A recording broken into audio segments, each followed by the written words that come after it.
mahaba-habang biyahe ito guys. Yan, dito sa may area na ito ay maganda ang daan dito.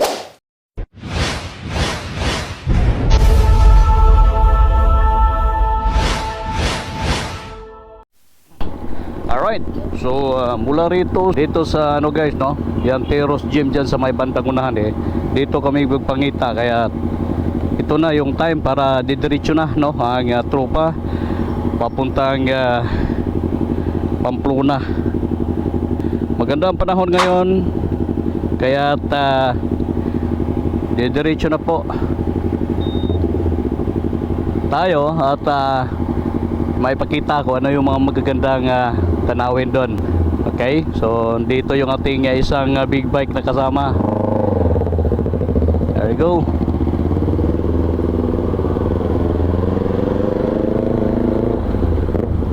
Yan.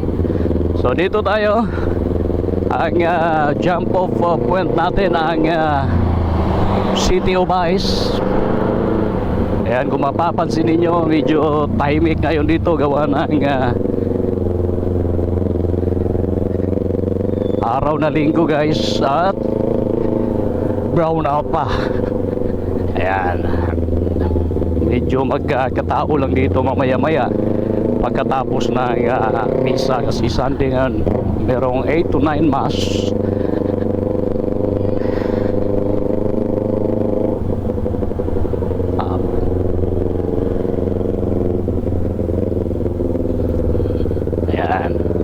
Ito na ang labas natin sa may National Highway.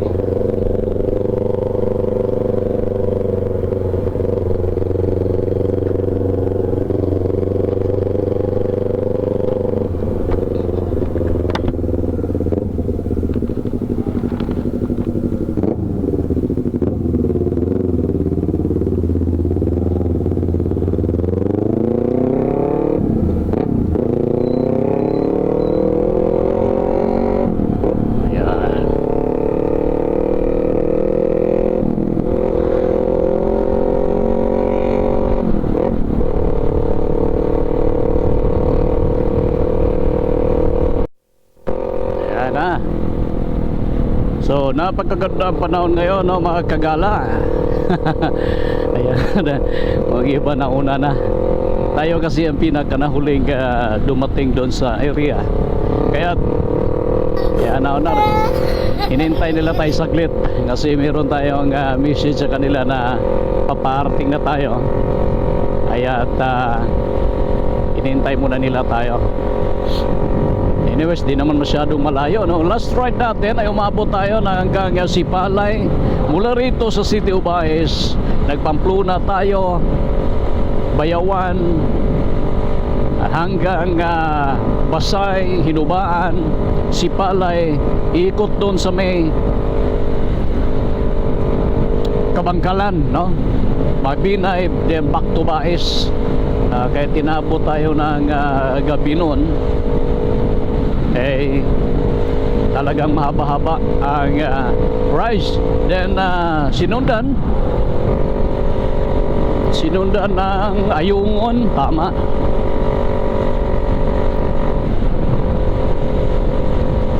Ayungon, Mabinay, boundary ng Kabangkalan at Mabinay.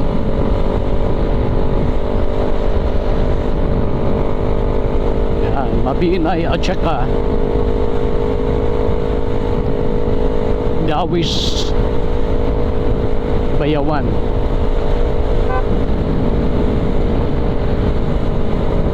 Hanggang Santa Catalina, Tanhay, Pamplona, Tanhay.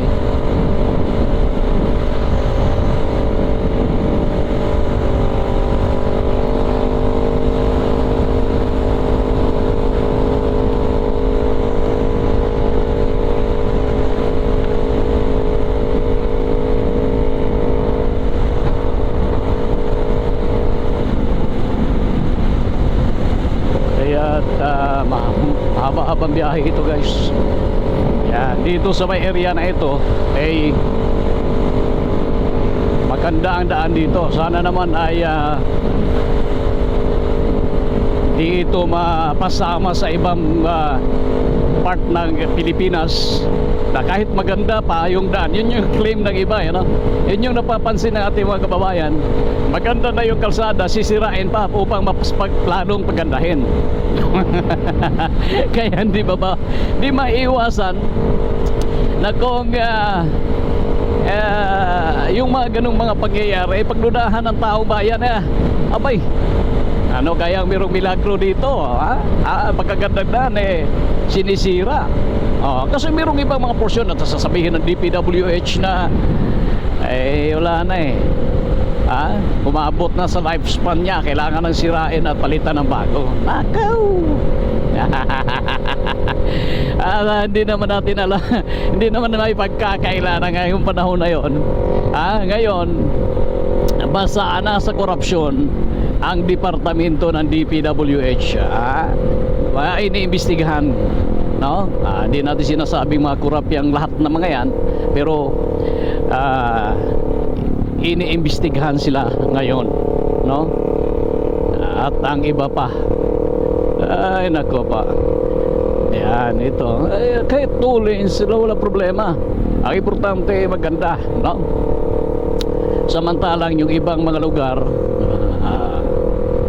hirap na hirap yung ating mga kababayan, hindi nga kayang lumusong dahil sa lalim tuwing umuulan, no? Lulusong sa baha tuwing umuulan, aakyat sa bundok, napakaputik ang daan. Yun ang isa sa mga problema, hindi makapagtawid, pauwi sa kanilang mga bahay gawa. Okay, nandito na tayo sa may Palanas part na ito ng City of Tanay. At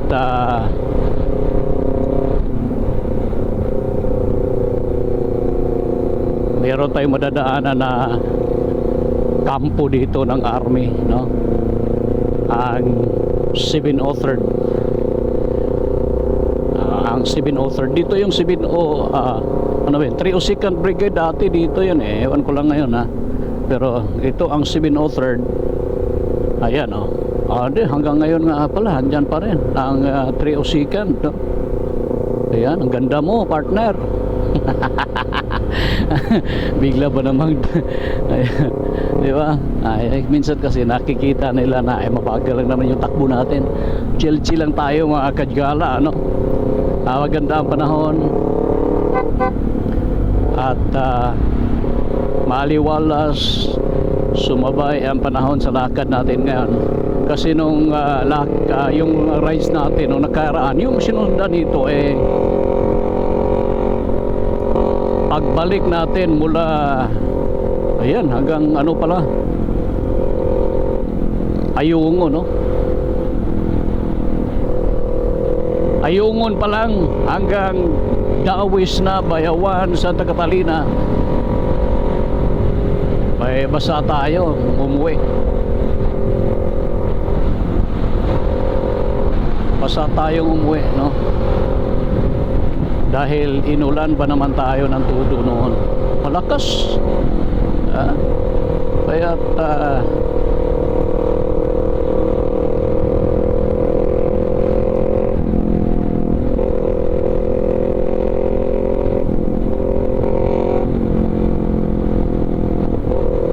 ngayon nagpapasalamat tayo, no? Lord, thank you sa magandang panahon.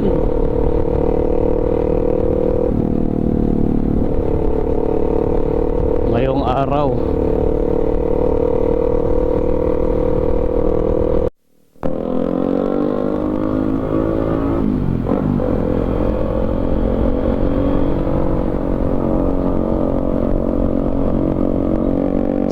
dito na tayo, no? Pumasok na tayo ng Tanay Pampanga Road.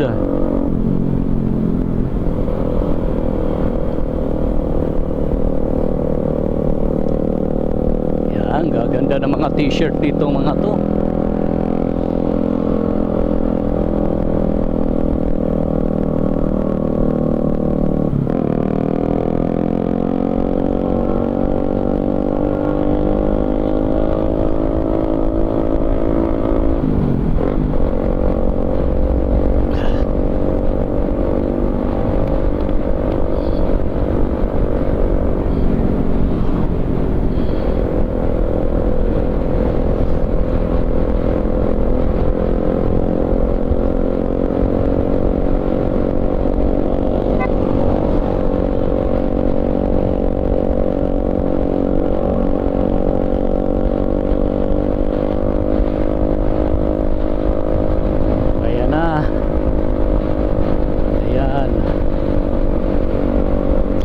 marami din pala ngayon, you know. Marami din pala. Lalong-lalo na ngayon guys, brownout. Alam natin na yung pupuntahan natin ay talagang marami, no? Ang mga riders na nandoon. Gawa ng brownout doon sa amin. At ang brownout na yun ay halos buong distrito, no? Halos buong first district at half ng second district dito sa amin, no? Kaya alam natin na magsisilabasan yung iba.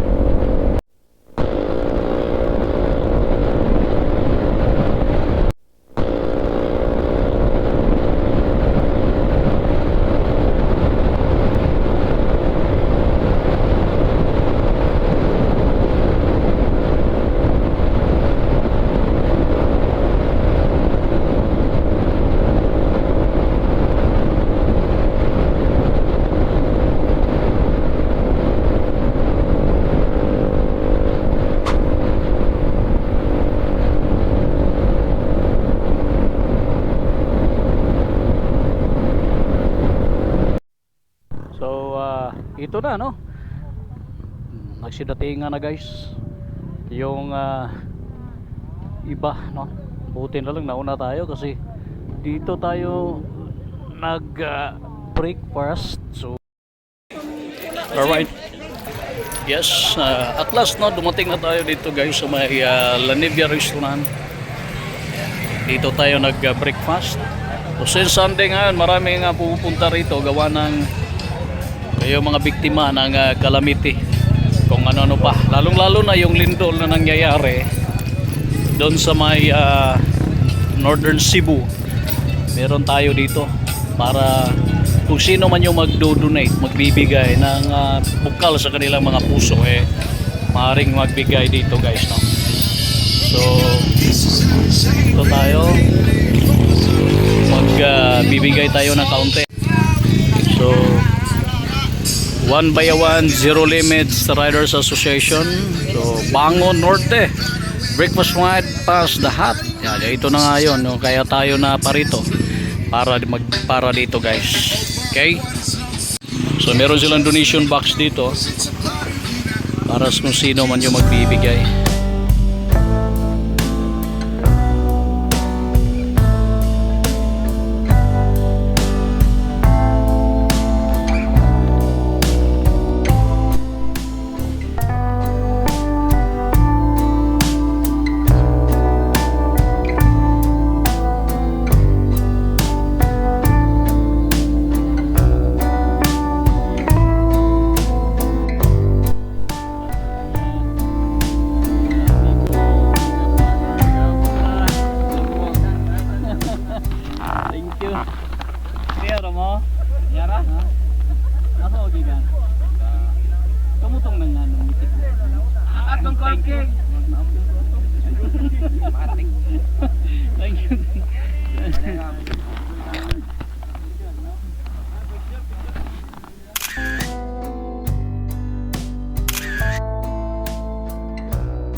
So ito na, no? Nagsidatingan na guys yung iba, no? Buti na lang nauna tayo kasi dito tayo nag breakfast. So kung medyo na late tayo ng kaunti, napakatagal po ang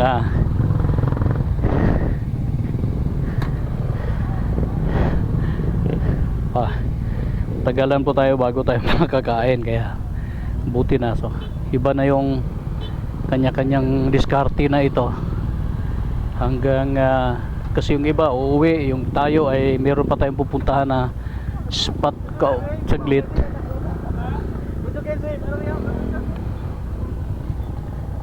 Kaya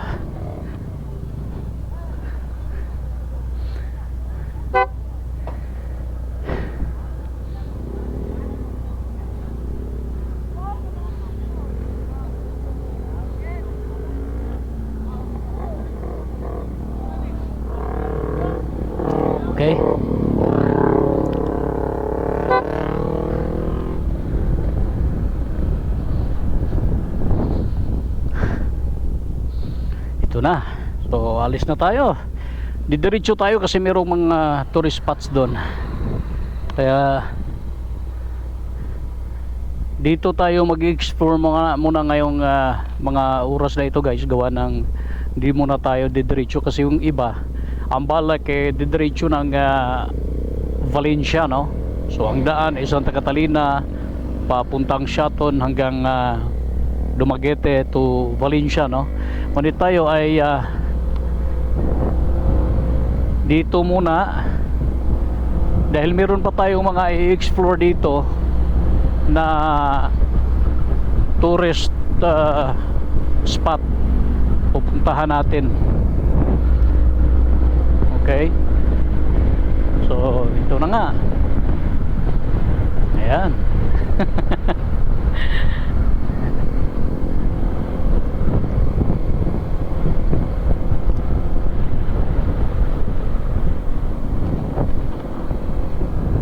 Napakaganda ang panahon ngayon, maliwalas, pero di natin alam, baka sa hapon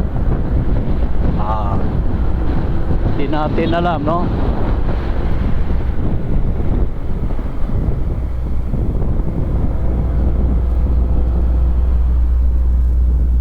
Yan, kasi meron daw na magandang view dito, no? Meron tourist spot dito sa taas na pupuntahan natin.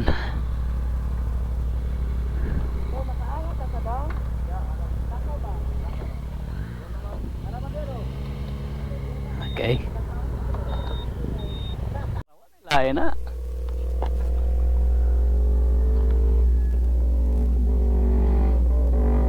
Oh, hindi mo.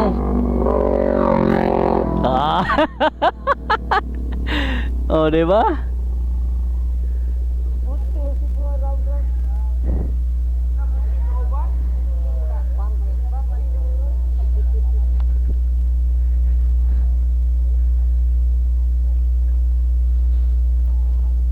Okay, so meron tayo sisilipin saglit dito guys na napakaganda ang view.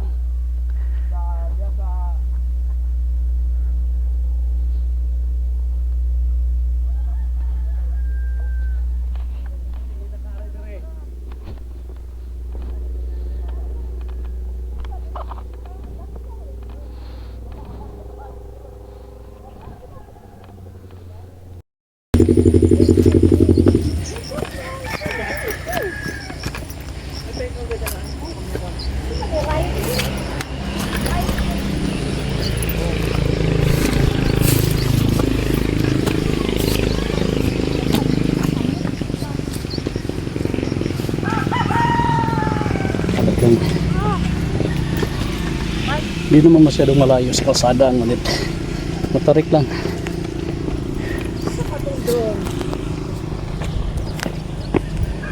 Yan.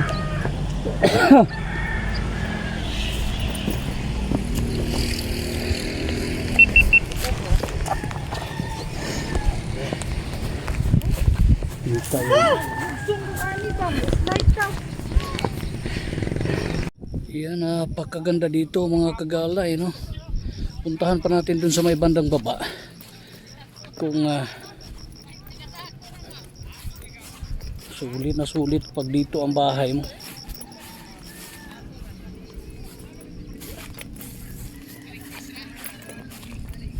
Yan. Merong mga ito malamang CR eh. Ayan, no? Yan. So meron talagang bahay dito noon. Alright. So tapos na. So halos napakalawak na ito. Ayan, oh, makikita ninyo guys ang lawak nito. Ayan, oh. So kung titingnan mo mula doon paikot po yan. Sa tingin ko part pa rin ng Pamplona yung mga yan. Ito malamang Santa Catalina or Shaton, yung mga kabundukan na kaharap natin dito sa Negros Oriental.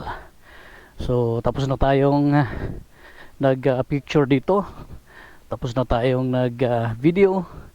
Kaya hanggang sa muli po, no? Antabayanan nyo kung ano pa yung mga maaari nating mapuntahan sa susunod na mga araw. Salamat.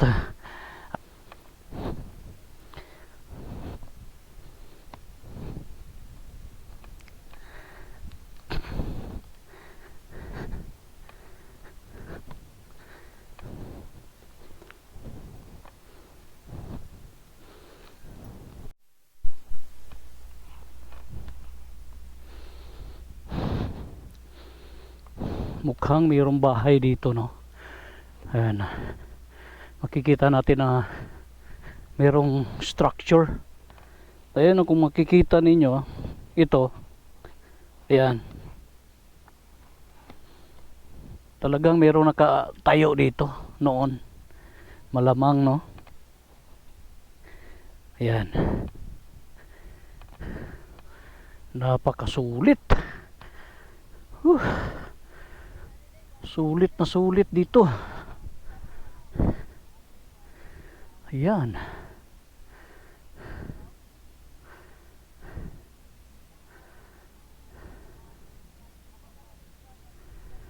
Ayan, napakaganda dito mga kagalay, no? Puntahan pa natin dun sa may bandang baba. Kung sulit na sulit pag dito ang bahay mo. Yan. Yan. Yun, merong mga ito malamang CR eh. Ayan, oh. Ayan. So meron talagang bahay dito noon.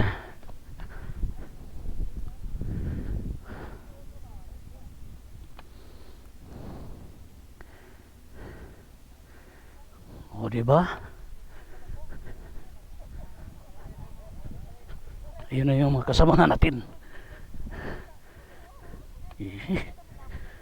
Talaga naman. Kitang kita yung buong baba. Malamang yan ay part na ng Santa Catalina.